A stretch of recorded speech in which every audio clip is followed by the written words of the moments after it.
Assalamualaikum warahmatullahi wabarakatuh. Nama saya Rofi Nikmatul Karomah dari Hukum Tata Negara kelas B, UIN Suskario. Baiklah, di sini saya akan menjelaskan tentang mazhab, teori, dan aliran hukum. Teori mazhab tentang hukum.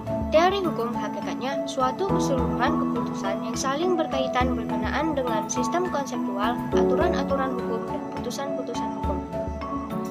Yang pertama, teori hukum alam. Mazhab teori hukum alam ini sudah ada sejak zaman Yunani kuno yang diajarkan oleh Aristoteles dan membaginya menjadi dua macam. Yang A, hukum yang berlaku karena adanya penetapan dari penguasa negara. Yang B, hukum yang tidak tergantung dari pandangan manusia tentang baik buruknya asal hukum tersebut. Hukum alam tersebut menurut Thomas van Aquino memuat dua macam asas. Yang pertama, asas-asas umum atau prinsip prima, yang mana asas-asas ini telah kita miliki dari sejak kita lahir dan mutlak untuk diterima.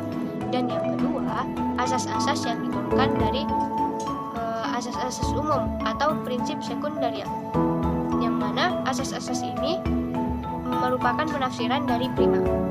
Lalu, Thomas van Aquino membagi menjadi 4 macam golongan hukum.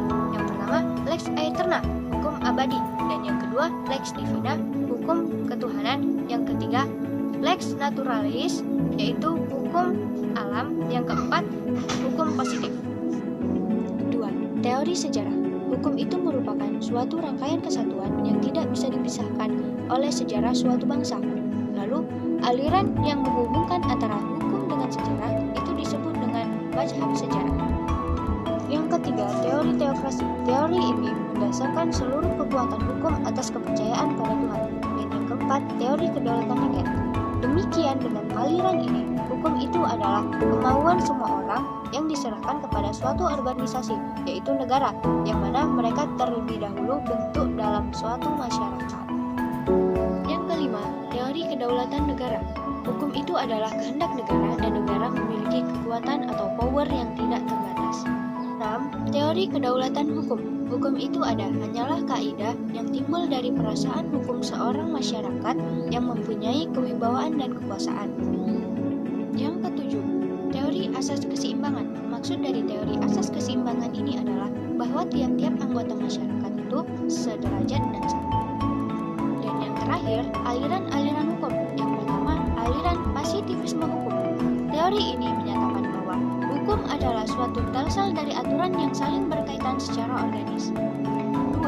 Aliran hukum murni. Aliran hukum murni ini adalah teori tentang hukum yang positif, suatu ilmu pengetahuan tentang hukum yang ada, bukan tentang hukum yang seharusnya ada. Yang ketiga, aliran sosiologi. Menurut aliran sosiologi, hukum merupakan suatu hasil interaksi masyarakat atau hukum adalah gejala dari suatu masyarakat. Dan yang keempat, aliran realis hukum. Menurut aliran ini, hukum bukanlah apa yang tertulis, tapi hukum yang sebenarnya adalah hukum yang sedang dijalankan. Demikianlah penjelasan dari saya tentang mazhab, teori, dan aliran hukum. Apabila ada kekurangan dan kesalahan, saya mohon diberi maaf. Wassalamualaikum warahmatullahi wabarakatuh.